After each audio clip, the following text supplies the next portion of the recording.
Welcome back to Generals and Napoleon, Episode 88, The Battles of Jena and Auerstedt.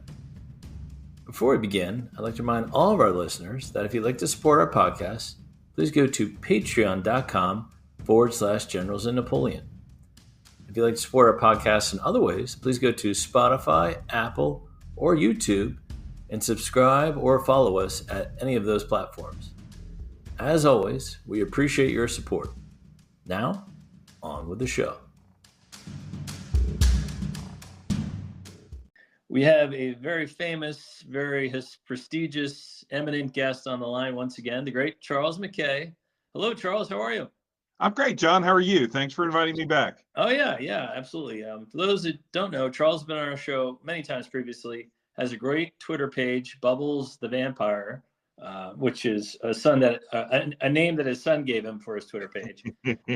And you also, I know you studied Napoleonic history at Florida State, and your doctorate, which I'm hoping will be released maybe by the time this podcast comes out. What was your thesis doctorate on? I wrote my dissertation on a general in Napoleon's army, General Jean Junot, who is famous for lots of reasons, and not all of them good reasons. Right. But probably the most famous reason, he was a close confidant, early associate of Napoleon, and an intimate, and then also spearheaded the first French invasion, an ultimate occupation of Portugal in 1807, and lots of other things too. Right, yeah. Charles is always working on something Napoleonic-esque. Great threads on Twitter, and I recommend you give him a follow. Well, thank you. I appreciate that. My pleasure. Today we're going to talk about the famous twin battles of Jena and Auerstedt, which is a very intriguing set of battles on many reasons. There's a lot of myths and legends around these two battles, which occurred the same day. Here's a few. One myth, it quickly ended France's 1806 war with Prussia. It did not. And then another legend, which is true, is Marshal Davout fought off a Prussian army 3 times his size at Auerstedt. And then another is that Marshal Ney rashly charged into the Prussian lines at Jena and had to be bailed out by his brother marshals. So we'll dive into all these. And the two battles themselves, there's a famous quote that says, at Jena, Napoleon fought a battle he couldn't lose. And at Auerstedt, Marshal Davout fought a battle he couldn't win, end quote. What is your quick assessment of these two battles? Well, that quote isn't too far from truth. I mean, if you look just at numbers, the French had ultimately built into such a numerical superiority by the end of the day, it would be hard to imagine how the well-trained and well-oiled French juggernaut that it was in 1806 could have lost the battle at Jena.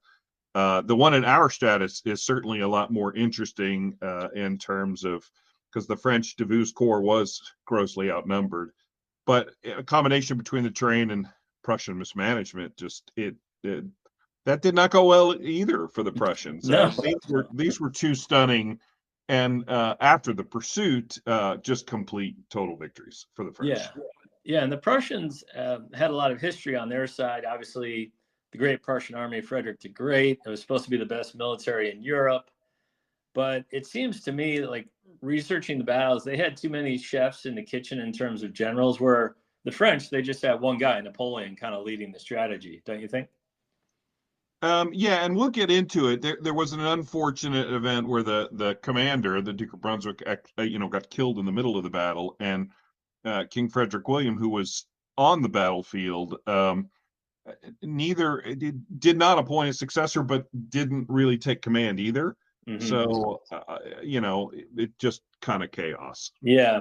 Well, let's provide some background info for our audience. In 1806, Napoleon and his Grand Armee had just humbled Austria and Russia the previous year at Ulm and Austerlitz. And despite many pleas from the Austrian Emperor and the Russian Tsar, Prussia remained neutral in that conflict. But then a year later, Prussia, moves towards war with Napoleon. Do you know why they kind of took this stance after the war with Austria and Russia?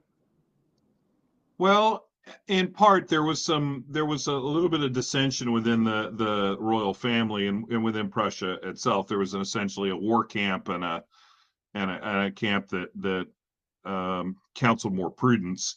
Mm-hmm. The war camp actually was led by Frederick William's wife, Louise, Mm-hmm. who Napoleon at one point, derisively though accurately from his perspective, commented that Louise was the only real man in Prussia. So Frederick William was a little bit more indecisive, but ultimately the Prussians decided to get involved. But they decided to get involved at the absolute last minute. They set an ultimatum to Napoleon on the eve of the Battle of Austerlitz, basically threatening if the French did not evacuate from Germany, then the Prussians would get involved in the war. So, the next day that the French obliterate the combined forces of the Austrians and the Russians, and that missive from Berlin just didn't sit real well with the emperor, as you might imagine at that moment in time. Yeah. So their fate was sealed.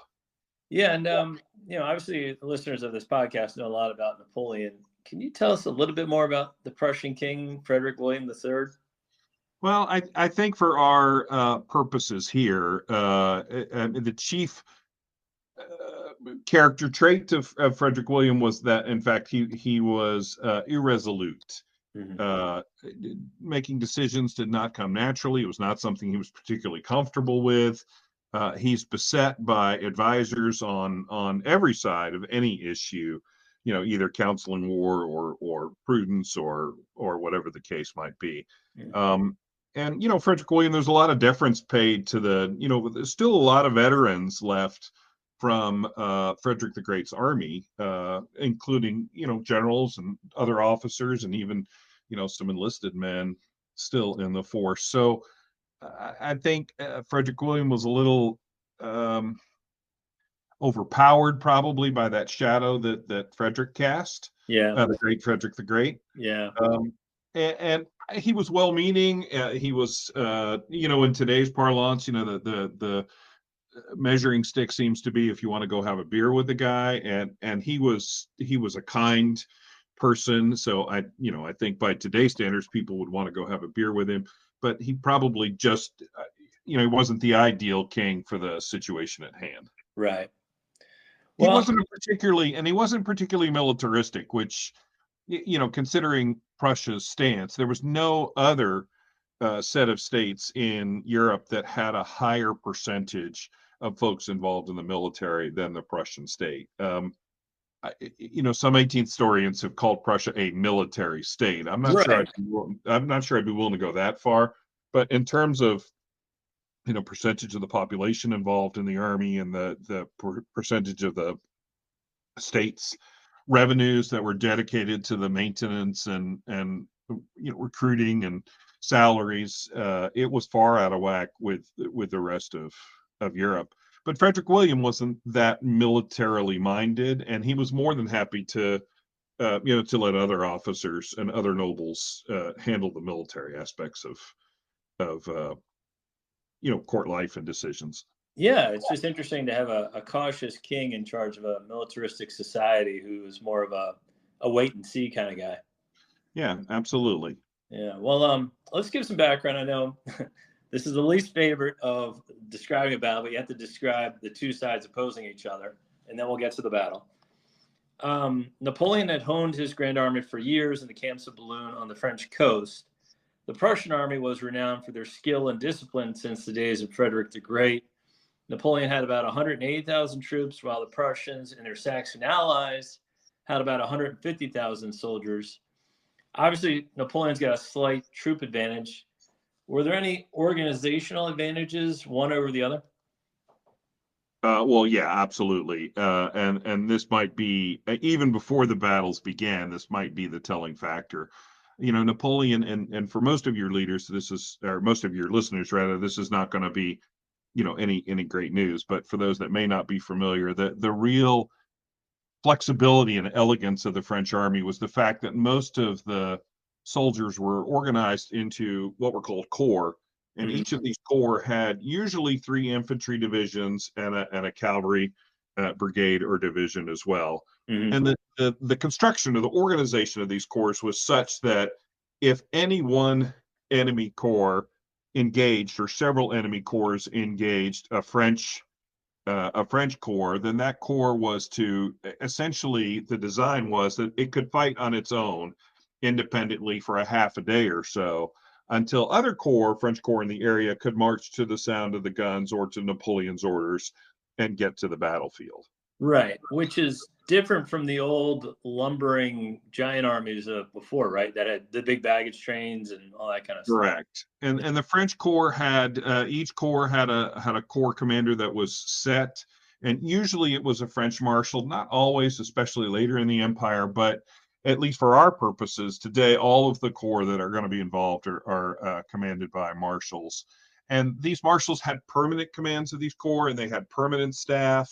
Mhm. So they're just much more efficient at getting done what needs to get done, and they can operate, somewhat independently. Some of these allied armies before, the highest permanent organizational level was the regiment, about 1,000 men. Mhm. So, and they would cobble these regiments together into brigades or into divisions, but they were often never permanent. So it made dispensing orders.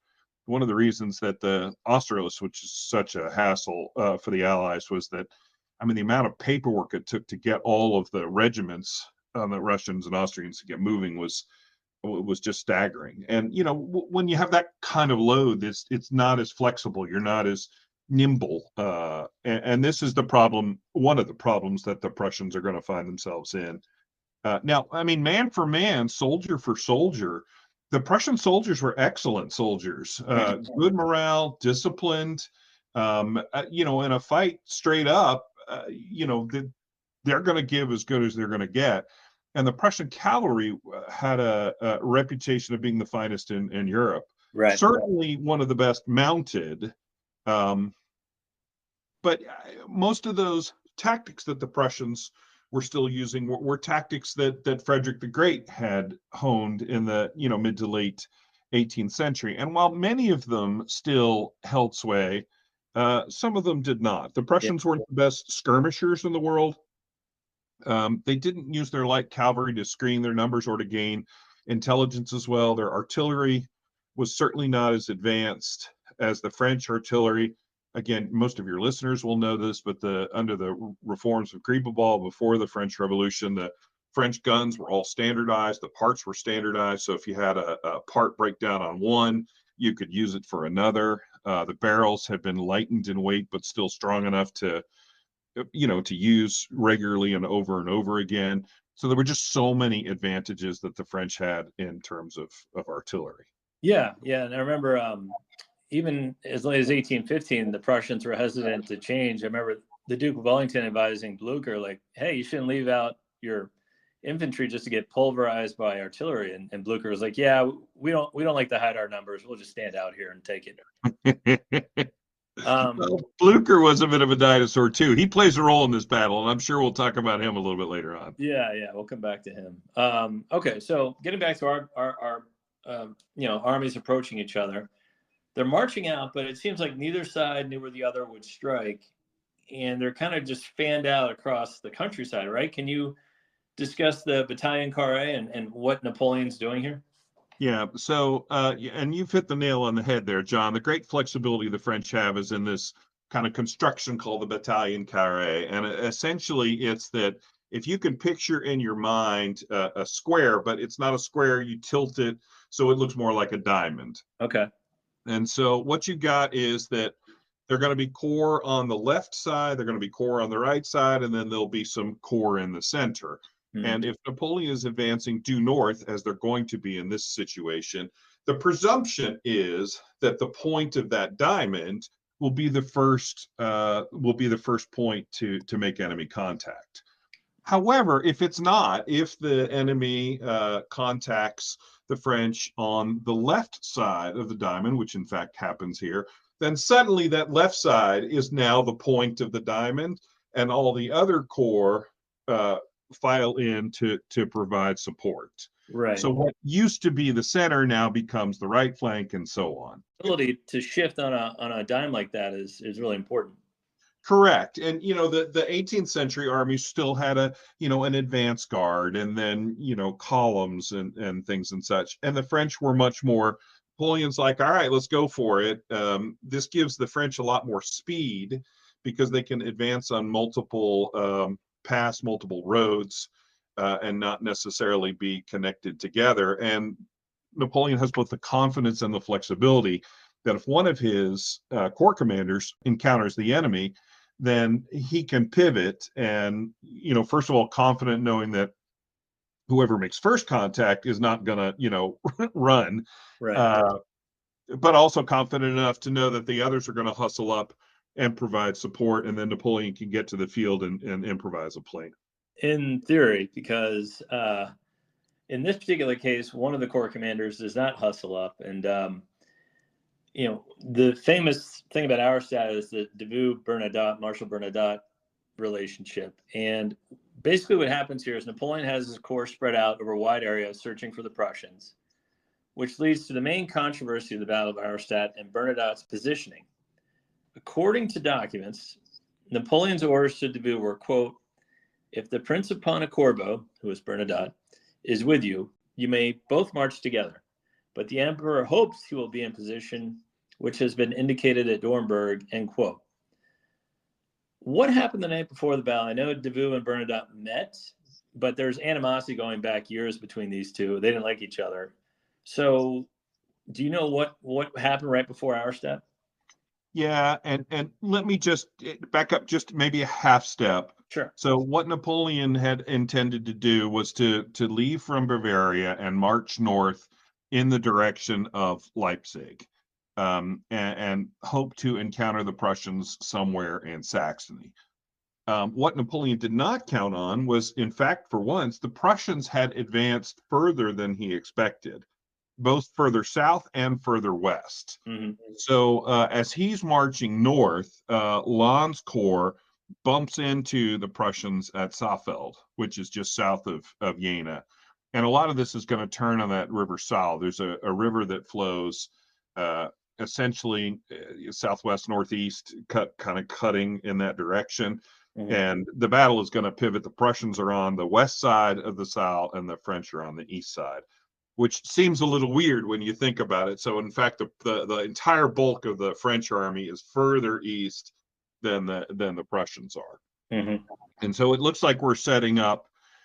Napoleon, as you indicated, didn't really know where the Prussians are. They're in difficult wooded terrain. This is forests, steep hills here. And he finally gets some pretty solid evidence that the Prussians are, in fact, further west and south than he anticipated. And so he begins to sort of swing the army around. And so the intent is now Davout and Bernadotte, who were in the central column, Napoleon sends up further north and east to, in a sense, cut off the Prussian line of retreat. Okay. But here we get into some of the politics to which you alluded, and is a kind of a glimpse, a foreshadowing of the problems that Napoleon's going to have in the future. So Bernadotte is technically a prince, while Davout is not. And right. So Bernadotte doesn't particularly enjoy getting orders that might say, march with Davout, because, he thinks he should have a more exalted place. Right. And part of this is because of who Bernadotte married. Mm-hmm. Bernadotte was married to Napoleon's first girlfriend, Desiree Clary. Right. And so there's some sentimentality there, but it's even gets deeper because Desiree's sister married Joseph, Napoleon's brother. Mm-hmm. So Bernadotte is kind of sort of family. So right. Family by marriage, where Davout is not. Davout's just a really awesome marshal. Yeah. So I don't think Bernadotte appreciated the tone of the letter, and probably certainly not the spirit. I think if it had been worded differently, I don't know, maybe things have been a little bit different. Right. But the idea that Bernadotte would if the Prince of Pontecorvo is with you, you may both march together. So this is going to Dvaout and not to Bernadotte. It's all just right. It was a mess. And we'll come back to that. We'll come back to that. Gotcha. So those two corps are dispatched north and east to cut off the lines of retreat of the Prussians. Okay. So the Battle of Jena commences in the morning of October 14th, 1806. How do things start off, and which forces are engaged? This is Napoleon's main battle group, right? Correct. So what happens if we're talking about Jena? I'm gonna back up for just a hot second and do the Prussians. So Okay. after Lannes made contact with the Prussians and Prince Louis at Saalfeld, the Prussians quickly decide that they need a better position and want to move north and east. Mm-hmm. So they're in that process of moving north and east when the battle commences on the morning of 14 October. So about 2/3 of the Prussian army have already kind of left the area of Jena and are in the area of what's going to be Auerstedt. Got it. And so what Napoleon thinks he's encountered is the main Prussian body, when in fact, I don't even think it's fair to call it a rear guard. I know some will, but I mean, it's a fat rear guard. It's almost 35,000 troops. Right. So I don't think it's as much as a rear guard as the Prussians that are left that have not yet relocated north and eastward. Okay. And so the French catch the Prussians rather flat-footed. And not unlike Austerlitz, it's a very foggy morning. Mm-hmm. So Lannes manages to get across at Jena, get across the Saal, and gets a toehold on the plateau that's kind of above Jena. And then he's given orders to start pushing the enemy backwards so that the French can bring more troops across the Saal and come to terms with the Prussians. And it seems like the battle is going well for Napoleon initially, but Marshal Ney kind of shows up on the scene. And what happens there, and why is this a problem for Napoleon? Yep. So if you think of that, if you can picture in your head that original battalion carré, on the left side we had Lannes, and behind Lannes was Augereau. Mm-hmm. And then in that center column, we had Davout and Bernadotte, who have been sent off to the northeast. Mm. So it's the right column that's coming around, that's composed of Soult, Ney, and the Bavarians. So what happens is Lannes gets across, pushes off, Augereau comes across, sets up the French left flank, and then Soult comes in and becomes the French right flank on the battlefield. And they're steadily pushing the Prussians back. And then, God bless Ney. Ney comes thundering onto the field and sees a small gap between Lannes in the center and Augereau on the left. Mm-hmm. And just, like the bull that he is, just led his corps there, which Napoleon had intended to keep him in reserve with the guard. Right. And he overextended, made such quick progress that he overextended. He did have to get bailed out a little bit by Lannes and Augereau, but in retrospect, it ended up being, I don't want to say providential, but it ended up being a good thing, because there were 10,000 Prussians under Ruchel who were coming up from the southwest. It wasn't the end of the world that Ney went thundering across the battlefield there to get into the action. Yeah, and you just have to know Ney, he's a glory hound. He doesn't care about anything else other than... Absolutely. So it wasn't necessarily a problem for Napoleon. It wasn't exactly what he intended, but as with so many ways in so many ways with Napoleon, it ended up being good luck, because just as the Prussian main body here of our 35,000 is starting to waver, Ruchel comes onto the field, and they're pretty easily dealt with. Right. And yeah, it just seems like a good example of Napoleon improvising, even when your initial plan goes awry. Whereas the older Prussian generals, I don't think they're able to do the same thing, because they have to check with the princes and the king on what they're going to do before they do it, right? They can't just go on the fly like Napoleon is. Now, exactly. Now there were some capable. Prince Hohenlohe was the command of the Prussian sectors in this area. He was not without some skill, and there were a couple of well planned counterattacks. Some of the villages changed hands several times before, finally becoming in French hands. So it's not like the Prussians are inept here. Remember, they've got these 35,000 have an impossible task to go back to what you said at the beginning. This is a battle that Napoleon can't lose. Right. By the end of the day, he does have the folks here in Jena outnumbered 3-1. Yeah. And so much advantages in cavalry and artillery, and it's overwhelming.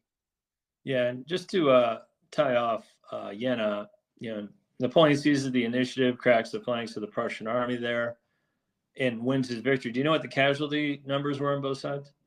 The Prussian casualties are just, horrific. Yeah. So at the end of this battle, the French are going to lose 5,000 or 6,000 at Jena, and total casualties, and probably in the neighborhood of 7,000 at Auerstedt. Mm-hmm. But Prussian losses are 45,000. Yeah. And prisoners and casualties and whatnot. It's overwhelming. Okay, so Yeah. Napoleon's winning his victory at Jena. While this is going on, what's happening? A short distance away at Auerstedt. Great question. So Davout has managed to cross the Saale and marches on to Auerstedt, where he makes first contact with Prussian cavalry. Yeah. And before him, Davout can see almost an entire field of nothing but cavalry, handled by our good friend, a well-known friend, Blucher. Oh, yeah. And Blucher, as soon as he sees the French, just heads straight for the French. So the first thing Davout does is to deploy his troops in square, because they're going to get. Yeah, you receive cavalry. Right. Yeah. Absolutely. And at this point, it's where the Prussians, the attack is poorly conceived. If Blucher had waited and brought up some infantry support, or certainly some artillery, then the French are incredibly vulnerable in their square formations. A lot of this is like, I hate to reduce it so much as rock, paper, scissors, but in some regards, this is like rock, paper, scissors. If your infantry places itself in square, you're nearly, most of the time, impervious to cavalry attack. Your losses are going to be very small. Yeah, but the same thing in Egypt. He just absolutely. Yeah. But if you then roll up some artillery, then the losses are going to be at least twice as high, because and again, most of your listeners will know this, but in this part of the early part of the 18th century, most of the time when you're firing cannon, you're firing a solid ball. So it's not explosive. And the intent is that ball is going to hit the ground in front of soldiers and then bounce through the ranks. Right. And then, of course, it has so much weight and momentum that it's gonna go through multiple ranks. Right. So if you imagine yourself in a square formation, you're not just hitting 3 ranks in a line. Right. You're hitting 3 ranks in a line and maybe some on the flank, or you're hitting 3 ranks on the front line and then 3 ranks on the back line. Right. So infantry in a square formation is incredibly vulnerable to artillery, and likewise can't really respond all that well if they get hit by an infantry attack, because again, 3/4 of their troops are facing a different direction. Yeah. But the opposing forces here in this battle is 24,000 for Marshal Davout and 64,000 for the Prussians. Yep. I did want to discuss the 3 commanders working under Marshal Davout, known as the Immortals, Gudin, Friant, and Morand. And kind of like you were talking before, the marshals got to, hone these corps for years. I know Marshal Ney had his 6th Corps for many, many years. So why were these 3 guys in Davout so talented, do you think, working together? That's a great question. They became known as the Immortals, as you mentioned, and they served with Davout a good long time. and their personalities were actually a little different, but they worked well as a team. And part of that, I'm sure you've heard as a maximum many times, leadership starts at the top. Hmm. And I think the tone was well set by Davout about Davout as the Iron Marshal and or became known as the Iron Marshal in large part because of this defense here and then attack at Auerstedt. And I maybe that conjures up in some people's minds that Davout was hard or uncaring or uh, and he wasn't. He really, of all of the marshals, the best appointed corps was the Third Corps because he was a great steward of the money that was handed to him by the French army, but he also, I mean, paid attention that the level of detail that he paid attention to make sure that they had boots or coats or uh, ammunition or food, whatever it was that they needed. Davout took really good care of his corps.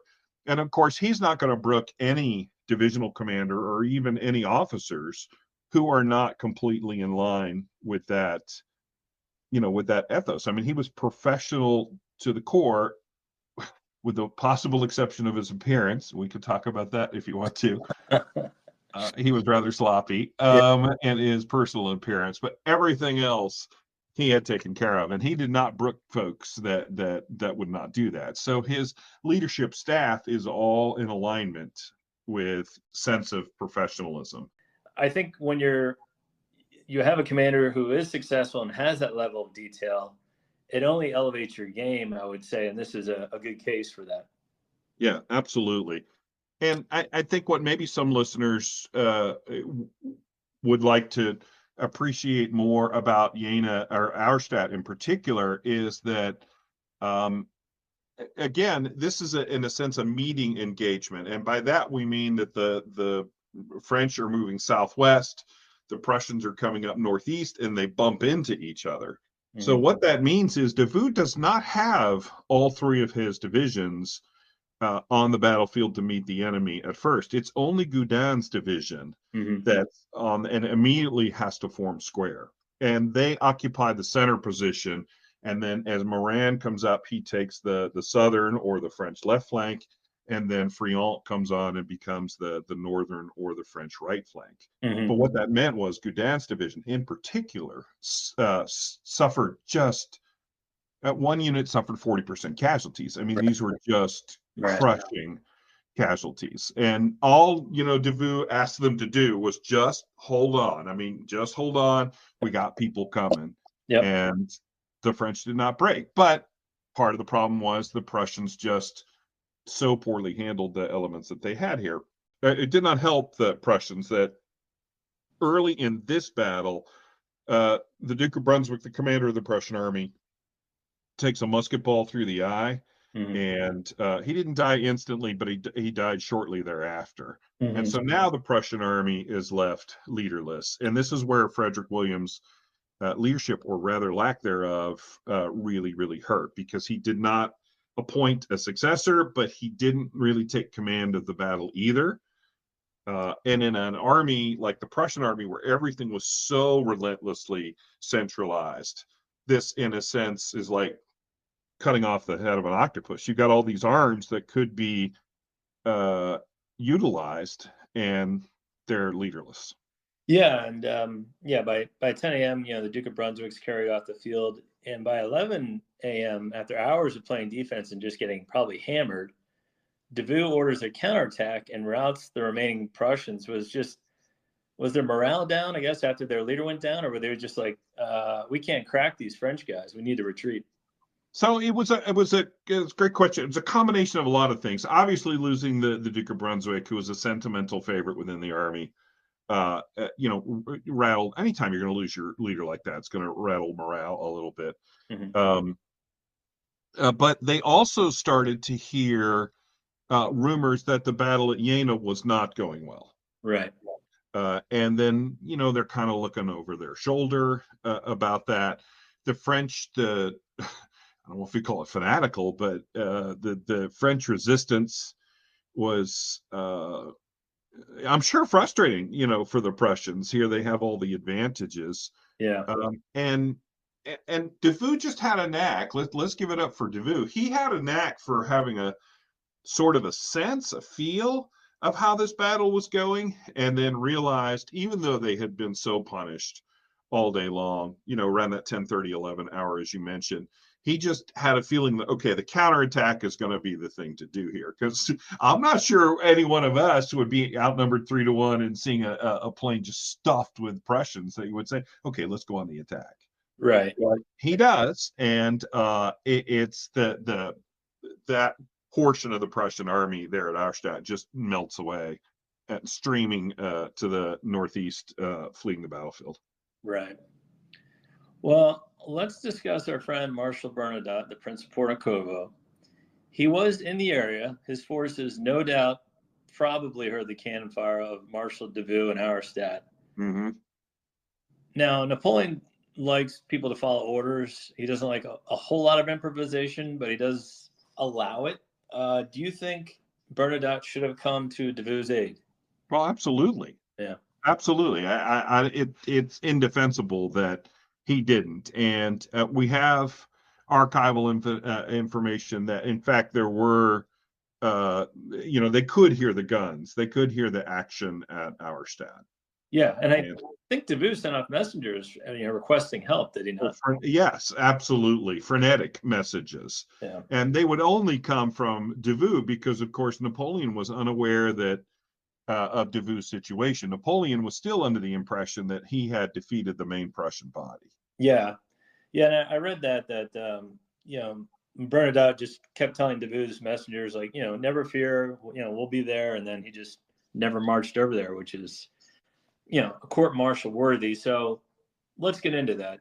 Napoleon hears of Davout's victory over this large force from one of Davout's aides, and he famously says, quote, "Your marshal must be seeing double," end quote, which is a gentle ribbing of Davout's famously poor eyesight. But he also hears of Bernadotte's inaction and allegedly debates a court-martial. But like you said, Bernadotte's married to Desiree Clary, who's Napoleon's former lover. There's a lot to unpack here. Yeah. Why do you think Napoleon forgave his marshal here? Well, I mean, at the moment he was furious, and the emperor had a legendary temper himself, and he was furious, and I think at the moment was super pleased to put Bernadotte under court-martial and put him in front of a firing squad. But I think, as Napoleon's way, he did sometimes take a deep breath and reconsider the situation. And I'm convinced, I don't have a lot of solid evidence for this, but I'm convinced that it was Bernadotte's ties to Desiree and Desiree's sister being married to Joseph that ultimately spared him a court-martial. Right. So, but Napoleon did offer to, and it was Davout's Third Corps that got to occupy Berlin. They were the first French forces into Berlin, specifically to reward Davout for the victory at Auerstedt. Yeah, and I think the criticism stung Bernadotte. Like, he and Marshal Soult Murat conduct the famous pursuit of the three marshals, where they mop up the remaining Prussian army units. I think Bernadotte probably knows he got away with one right there. Well, yeah, and in a weird sort of a way, it was fateful for him because, as you know, as the French are mowing the Prussians down and chasing them, it's a headlong flight into Prussia and into deep Prussia. And France violated Swedish Pomerania on the north coast of Germany there, in part chasing Prussian troops. And it was Bernadotte's good treatment of the Swedish officers and prisoners that brought Davout to the attention of the Swedes, and ultimately, when it became time to look for a replacement, because their previous king had died insane and childless, they remembered Bernadotte and made the offer later on in the empire. So funny, these twists of fate and how they worked. Yeah, and that kind of brings me to my last question. What do you think the legacy is for Jena Auerstedt? There are a lot of legacies here. First of all, it obviously, the army of Frederick the Great, in a sense, the memory perhaps not the memory, but the functioning, Frederick's state is dead. Frederick's army is dead at this point. It's a completely new Prussia after this. And in fact, the Prussia that gets created in the wreckage of this is eventually going to be the Prussia that leads to German unification in the, in the 1860s and 70s, giving birth to the modern German state that we have today. So many reforms, defeats of such magnitude really involve some pretty intense soul searching.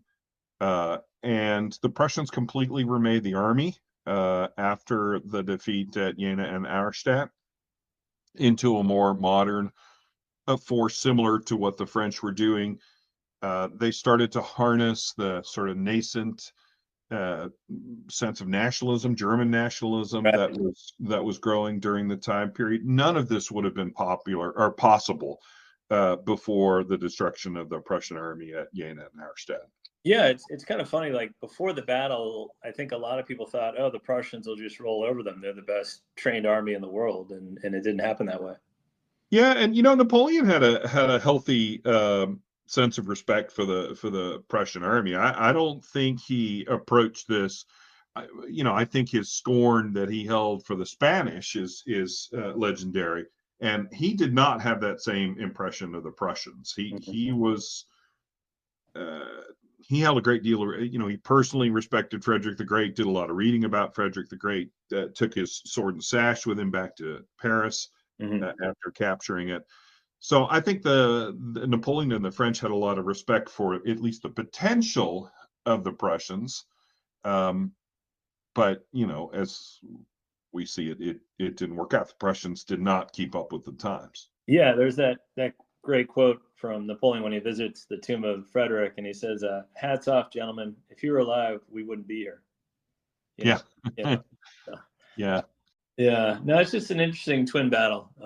We don't get a lot of those in the Napoleonic Wars, and it's just interesting that they were kind of two boxers like feeling each other out like in a ring, and then they kind of just came together in that one day epic twin battle right there, and it was just just monumental for Davout, and really cemented his career as one of the best in Napoleon's army. Absolutely. And this battle is great because it shows simultaneously, why the French were so ascendant in the earliest part of the empire, the structural advantages they have in terms of their organization, how that organization made itself felt on the battlefield in terms of marching speed and, response flexibility and all of those things that made the French army so dominant in the early part of the empire. But it also reveals, a lot of the structural problems or a lot of the problems that are going to start plaguing the empire, certainly later on, the rivalries between the marshals and the weakness of the system when Napoleon isn't on the battlefield to command personally. Right. And certainly an erosion over time of the quality of the French army, because it belonged, as you mentioned, the French, train relentlessly. But, once the Austerlitz campaign starts, the French are going to be in the field continuously, the second half of 1805, all of 1806, into 1807, and it's not June until June of 1807 when they finally wrap up the campaign. Right. And you've had so many losses at that point, and a lack of training time, and so the French army ultimately, when this campaign is finally wrapped up, isn't the same quality as the one that starts in 1805. Right. No, I think that's a great point. It's hard to replace, even in victory, some of the great leaders you lose in these battles. Yeah, this is good stuff, Charles. I appreciate you giving us the lowdown on Jena Auerstedt. And well, I appreciate you inviting me. It's a fantastic battle, and Dvaout. I have not said enough about Dvaout. Probably some of that's because of my personal preference for Marshal Massena being the greatest of Napoleon's marshals. But Davout did miracles here. I don't know how else to say it. I don't know that anybody else would have had the sang-froid to sit there and take that kind of punishment. And Probably more impressively, look at the might of the Prussian army, 3 times your size, and say, Mhm. all right, boys, we're going to plant the flag here and we're going to make our stand here. Yeah, and I think, like you're saying, Massena was one of the best ones, but a lot of people say, "Oh, well, Davout sometimes he's overrated." Well, Napoleon, for many many years, just automatically put Davout's corps on the right because he knew it was his best unit and never had to worry about his right flank. It was Right. always Davout. Yeah. Davout was a master tactician, and again, with ably aided by Gudin, Friant, and Murat, Yep. and just and of course, all of those 3 divisionals ended up having illustrious careers. Yep. Gudin, unfortunately, dying in Russia, but I know Murat went on. Well, I think Murat and Friant both went on to command guard units. So, just tremendous. Yeah. Hats off to Davout. I Yeah. mean, amazing. Soldiers that served under him, all the privates and corporals, fantastic work at Auerstedt. Well, if you were going to be a French soldier in any French corps, you want to be in Davout's corps because that's the corps that's the best. It's the best taken care of. It's the best drilled. It's just simply the best. Yeah, agreed. Well, again, if you want to follow Charles on Twitter, it's Bubbles Vampire, right? Yes, that's correct. Okay. And he's been great, and we love having him on the show. Charles, thank you so much. Thank you. I should mention, I've also made the jump to Blue Sky as well. Okay. So look for Charles on Blue Sky as well. Yep. All right, my friend. Well, we'll talk soon, and thank you so much. Thanks, John.